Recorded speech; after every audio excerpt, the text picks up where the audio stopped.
afternoon, everyone. Have a Merry Christmas sa ating lahat and Happy New Year to everyone. Bless people at tayo ay manalangin sa Panginoong Jesucristo dahil magtatapos na ang 2023 at hindi tayo pinabayaan ng ating Lord sa langit, ang ating Father God, at especially Jesus dahil siya ang patuloy na nag-i-intercede sa atin. Kaya naman lahat na nanonood sa akin ngayon, ipanalangin natin na ma-bless sila sa 2024. Lord Jesus, thank you sa lahat ng blessing mo sa 2023. Lord, sinabi mo, Lord, that whatever I ask and pray, believe that I receive. Lord, naniniwala ako, Panginoon, in Jesus' name, Lord, na lahat na nanonood sa akin, Lord, ay mabibless sa 2024, Lord.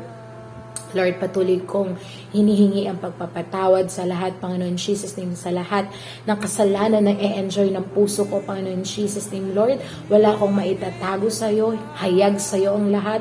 You know my heart, you know my mind, Panginoon Jesus name, Lord. Kaya nililay down ko lahat ng puso na nanonood sa akin, Panginoon Jesus name, Lord. Nagpapakababa ako, Panginoon Jesus name, Lord, sa lahat ng kasalanang na-e-enjoy namin, Panginoon Jesus name, Lord. Lord, maraming salamat, Lord, sa grace, sa mercy mo, sa paggabay mo sa buong isang taon, sa love, sa joy, sa peace, sa generational blessing, Panginoon Jesus name, Lord. Walang kami kundi dahil sa iyo, Jesus, Lord. Lord, nabuhay ka para sa amin at that even if we are a sinner, you die for us, Lord. Lord, maraming salamat po, Lord. Lord, maraming salamat po sa lahat ng blessing, Lord. Lord, i-bless mo ang lahat ng tao ngayon, Panginoon, in Jesus' name, Lord. Maraming salamat, Lord. And I ask, Lord, na bigyan mo kami ng wisdom, ng knowledge, Panginoon, in Jesus' name, Lord. Maraming salamat po. Walang sa amin. Lahat ay sa iyo, Lord. Lord, ikaw ang maitaas sa kalagitnaan, Panginoon, in Jesus' name, Lord. We magnify your name. We glorify your name.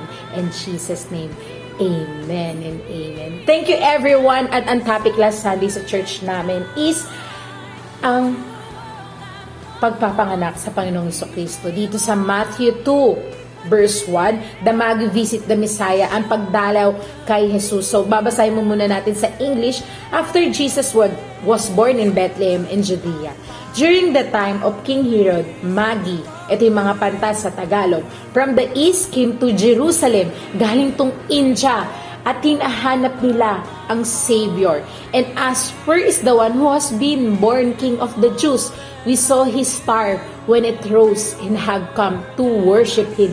Sinisik nila ang Panginoong Jesucristo dahil nalaman nila na darating ang Messiah.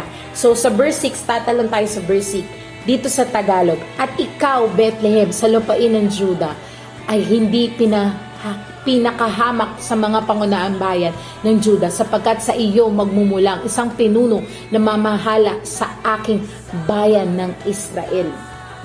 So, hinahanap nila ang Panginoong Jesucristo kung saan ipapanganak, pero hindi nila alam. Ang sinusundan lang nila ang star, sinisik lang nila, sinusundan lang nila yung magi, yung mga pantas ay yung star. So, si Jesus Christ ay star.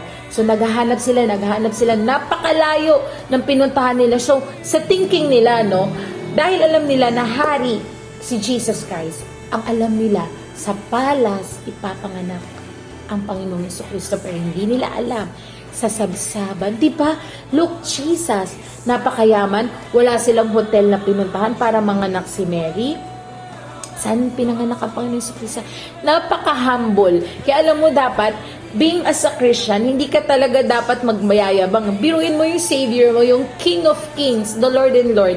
Saan ipinanganak? Sa sabsaban. Pag sinabi mong sabsaban, dito yung mga hayop, nakatara yung mga manok nandun, yung mga hayop nandun. At doon pinanganak ang Panginoong Jesucristo. Napaka-humble po na ang ating King at ang ating Savior doon pinanganak. So, hinahanap ng mga pantas itong Savior na to. Dito sa verse 10, ganoon na lamang ang kanilang kagalakan nang makita ang bituin dahil sa pagsisik nila, dahil sa paghahanap nila. Alam mo, napaka-bless natin, no? Dahil sa Old Testament, hinihintay nila ang Savior. Pero tayo ngayon sa New Testament, dumating na ang Panginoong Jesucristo at kinuha niya na lahat, no? Kailangan na lang natin maniwala sa Panginoong Jesucristo, sa power niya, sa mercy niya, sa banal na spirito nagagabay sa atin sa lahat ng ipapagawa ng Panginoong Jesucristo. Dahil alam nila sa Old Testament na darating ang Savior. Ito ang Panginoong Jesucristo. Pero sa New Testament, nandito na siya at buhay siya. He is the same today, yesterday, and forevermore. So, kung nagbubuhay siya ng patay noon, magbubuhay pa rin siya ng patay ngayon. Kung napapadami niya ang isda at tinapay noon, napapadami niya pa rin ang isda at tinapay ngayon. Dahil buhay na siya. At kung nahahati niya ang dagat noon, nahahati niya pa rin ang dagat ngayon. At walang imposible sa Panginoon. Dahil alam ng Diyos, ni Father God, na nagsik itong mga pantas na to, nahanap nila ang Panginoong Jesucristo. At sa verse 11, pagpasok sa bahay, nakita nila ang bata sa piling ni Maria na kanyang ina. Nagpatira pa sila at sinamba ang bata. Hinandog din nila sa kanya ang mga dala nilang ginto, insenso at mira. So, nahanap nila ang Panginoong Jesucristo dahil nagsiksik. Kaya sa Jeremiah sinabi doon, you will seek me and find me when you seek me with all your heart. Itong mga magi na to, itong mga pantas na to, sinundan lang nila ang star. At naging faithful sila sa paghahanap sa Panginoong Jesucristo. At nahanap nila ang Lord. Kaya ikaw, kung hahanapin mo lang buong puso mo ang Panginoong Jesucristo, kung nahihirapan ka ngayon sa buhay mo at ang dami mong pinagdaanan ngayong 2023, I suggest, kapatid, nahanapin mo sa puso mo ang Panginoong Jesucristo. Hindi siya nawawala. God is with you. Pinanganak ang Panginoong Jesucristo para sa ating lahat, para sa ating mga kasalanan. At kaya nagpapasalamat ako sa Lord natin na binigyan niya tayo ng pangalawang pagkakataon para mabuhay pa sa piling niya. Whoever calls on the name of the Lord will be saved. Thank you everyone. Happy New Year. God bless everyone. Thank you.